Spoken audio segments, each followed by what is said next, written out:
For the last 30 years, I have been traveling around the world.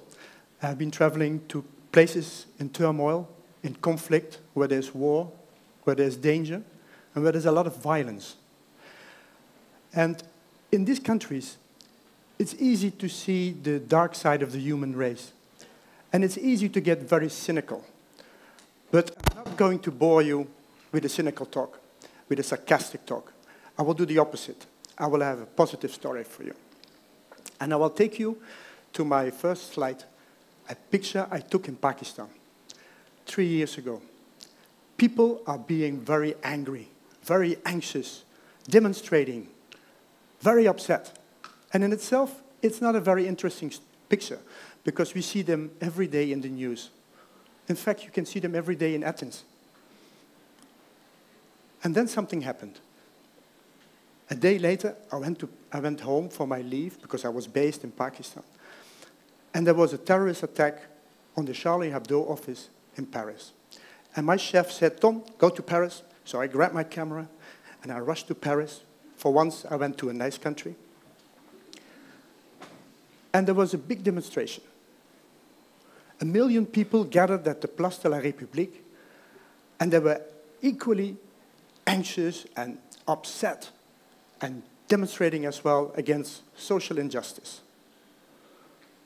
And in the evening, I was in my hotel room, and I put these two pictures near each other. And there were two thoughts in my mind. The first is that how we are being told by media and politicians how different we are.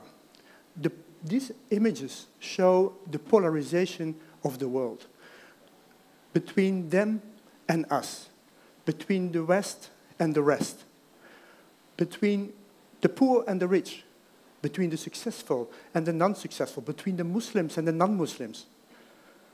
But there was a second thought, which is much more interesting. And this is that the emotions of these two groups of people are exactly the same. They are both upset, they're both anxious, they are both demonstrating against social injustice. Maybe with different truth, with different values, even different cultures, but the emotions are the same. And that also during my travels, I have realized that people are all the same. Instead of focusing on the differences, I want to focus on what we have in common. Every human being is wired in a similar way. We have the same desires, we have the same emotions, we have the same anxieties and fears. And to show you this, I have dived into my extensive photo archive and looked for pictures to reinforce my little theory. Like these two women, one in Kashmir and one in Sudan, different parts of the world, doing exactly the same, holding the container, right hand, in the same way. Everybody wants to have the freedom to choose his own partner. It is not different in countries in conflict or developing countries. Every city in developing countries I'm going to, when I'm sitting in my taxi and I'm going at the crossroad or the stoplight, the traffic lights, I see the same women with holding a baby in a similar way, begging, asking for a few dollars. There's no difference in one side of the world or the other side of the world. I take a lot of images in clinics and health programs of NGOs, and I haven't seen one kid who doesn't fear an injection. Around the world, it's a universal fear. Homeless people, sleeping in exactly the same way in Japan or in Canada. I thought the Japanese were neat, but the Canadians get the first prize. Depression and loneliness in countries where there's war, where people are desperate, where they don't have security and safety. The same emotions. Seeking healthcare, where women are gathering their drugs at the pharmacy in exactly the same way in different places of the world. Working collectively together in farming, knowing that at the end of the day, it will benefit the individual more. Getting dressed in a white dress, getting married in a white dress. Probably you would like to do that as well. And go to a romantic place. No matter where you are, people do the same. Religion. There's so much focus on differences between the Jews and the Christians and the Muslims, and even the Buddhists. But if you zoom out and you look at a point of view, we all pray to the same God. We only give it a different name. They're praying even to the same wall in the same way. How can you say that there's a difference between religion? And the desire to get information and knowledge. They have the same desires. These kids have the same desires everywhere in the world as you in a university to gather information and knowledge. And the desire to have affection and to have a relationship and have a kiss and sex. And equally important, to have a good cup of coffee. A mobile phone. I don't know any human being in this world who doesn't want to have a mobile phone. Even a very funny anecdote. Last year I was in Iraq, in the middle of the desert. There was absolutely nothing. And in the far distance, I saw somebody with his animals waving at me. And it took half an hour before he came to me. And when he approached me, he took his mobile phone and he said, "Do you want to become friends on Facebook?" To be part of a friendship, to go with your friends and do shopping and have fun, talk about the boys. Probably you know everything about it. And due to the globalization, we have the same supermarkets everywhere, even in the same in the remote villages in Africa. And we go to the same counter and buy the same stuff. Hunting. This guy in the North Pole holding his spear in exactly the same way as somebody in Kenya, hunting on animals. Being pretty, using cosmetics. Every human being likes it and does it. Or these guys, looking pretty, painting the beard orange. So making selfies is probably a global epidemic because everybody does it. And going wild and having a party and break loose with or without a stimulating pill. And I think I'm the exception, but otherwise everybody else in this world likes football. Or playing as a kid in a carousel. And being part of a family. The human race, the human being is a social animal. We all want to flock together. It gives protection and comfort. Everywhere I go, people try to create families. Or taking pictures of me. Look at the guy in Morocco. He's as creative as this kid in Tuvalu in the Pacific in the middle of nowhere, using a stone to take a picture of me. So all human beings are creative in a similar way. And that brings me to 4 babies I have photographed in different places. And it's not staged. I just found this through my archive. And I believe that every baby in this world has the same starting point. They have the same potential. But if you are born in a place like Congo, your chances are significantly lower to success than if you are born in my country, for instance, in the Netherlands. So there are 2 points, 2 elements, 2 factors which determine the success of a human being, and that is the time and the location you have been born.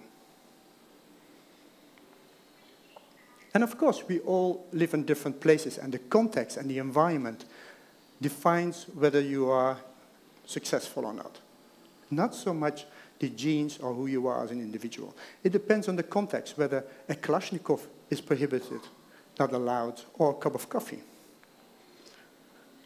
Or here in Afghanistan, where the police is your enemy. And in the Netherlands, my country, during the gay parade, where the police is very friendly and it's your friend.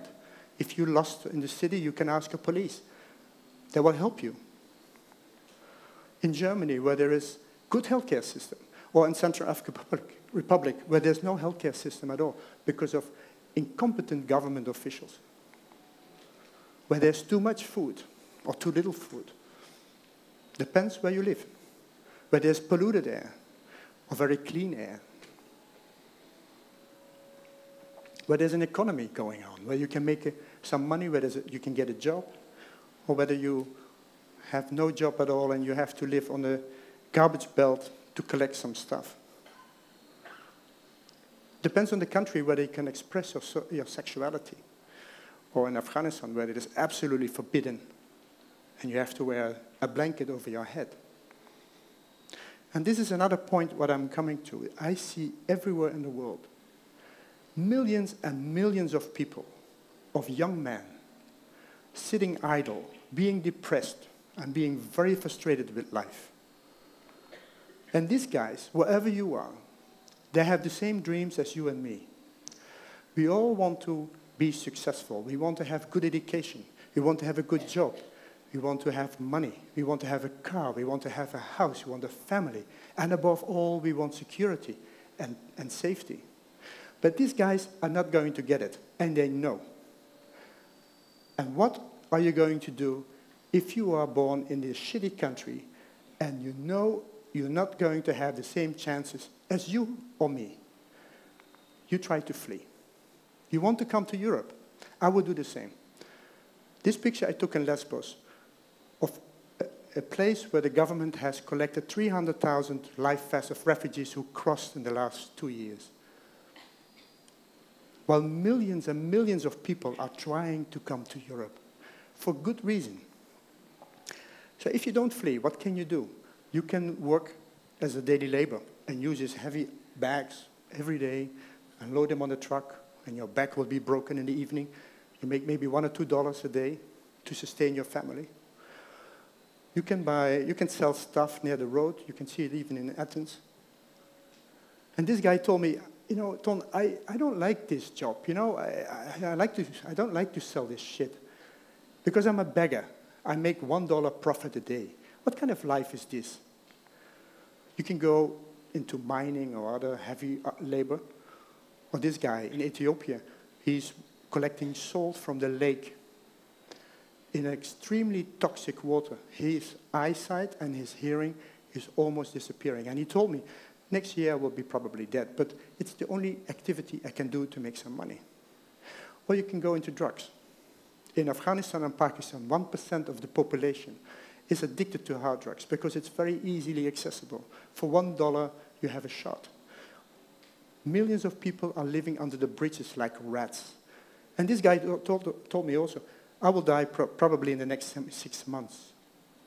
But at least I can forget my sorrow in these coming months because my life is horrible. I can't stand it. You can dress like an ethnic and get photographed by tourists and stupid photographers like myself. It's not a bad option. Or getting into shady activities, crime and dealing. I don't think these two guys are going to visit their grandmother now. Or get into prostitution, a good alternative to make some money, not only for females, but also for men. Or you can join a gang, a warlord, for instance, in Afghanistan.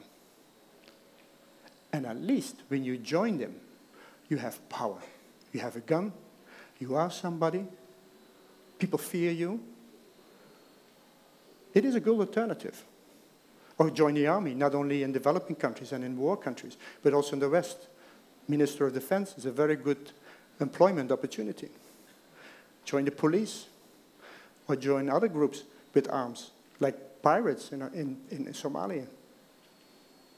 It's not that these guys dreamed when they were a young kid to become a pirate, but it's just because it is one of the few alternatives to make something out of your life. Join a rebel group in South Sudan, justice and equality movement. At least these guys have something to fight for. And if you're not educated, you're very vulnerable for indoctrination and manipulation. You can easily go to madrasas, religious schools, where you're being brainwashed for terrorists. And it's not that these kids like to do this, but because the parents don't have money for a regular school, a secular school. Join a militia, the Taliban in Afghanistan. It's not that these guys necessarily agree with the philosophy, but it's an employment opportunity.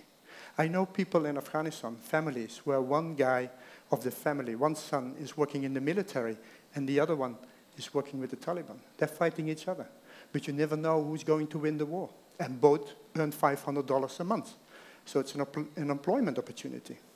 Or join any other group, like Boko Haram in North Nigeria, or Al-Shabaab in northern Kenya, or ISIS, or Al-Qaeda. And this is me. In Kabul, there is a small shop where you can Photoshop your pass photo in this picture. And the reason why I'm showing you this is that if I would have been born in one of these countries, I probably would be this asshole. I would be using violence. And it's easy to judge about these people. But what would have happened if you or I would have been born in these countries? We would be a different person. And you would not be a student. You'll be probably doing something completely different. A while ago, I wrote an article in the Dutch newspaper as an opinion piece saying that war has become a meaning of life. It has become a life fulfillment. War and conflict and arms have become an alternative way to be, not to be this insignificant loser sitting under the bridge using drugs. It is a good alternative. And in my work, in my job, when I travel to these countries, I meet a lot of these guys every day. But I don't find it very difficult to deal with them. Why? Because one reason, I know he could be me and I could be him. It's just that I'm fortunate. I was born in a nice country and he's born in a shitty country. And the second thought is that I know that these guys don't do what they do because of evilness, but because of bare necessity to make something out of their life and to find an alternative of being this insignificant loser. And you don't have to approve everything they do. And some have turned into evil. But at least I understand why people do what they do. And personally, I'm not so concerned about the individual with a gun. I'm much more concerned about the government and religious leaders who use these individuals for their own benefit. That is a much bigger danger than the individual with a gun. Thank you very much.